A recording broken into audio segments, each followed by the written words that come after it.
nghe một purna kan nei le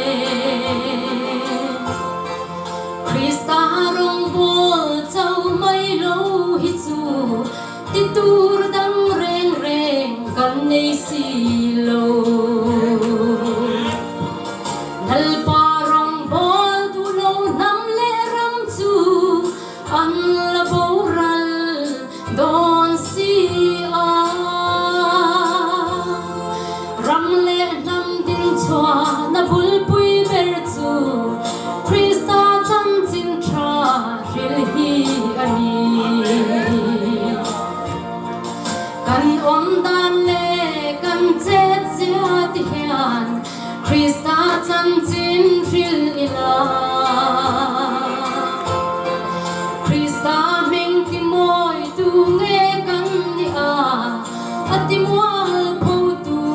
mai mai zok le nal parong bo tu no nam le ram chu an la boral don si a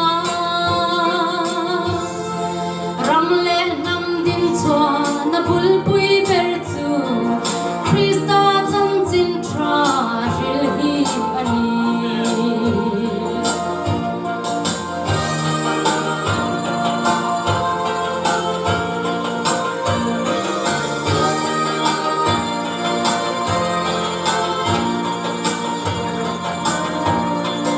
Vel sum le pai hau sat na te hi rei lo te an ral lang ma se I swa chan chin ril tu te su an nung rengang an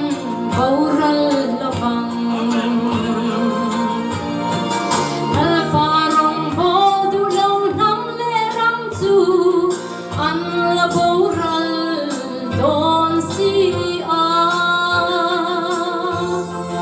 ram le nam din chwa na bul pui ber chu Krista chan chin tra ril hi ani ram le nam hi I mangai ani chuan Krista chan chin ril mai ro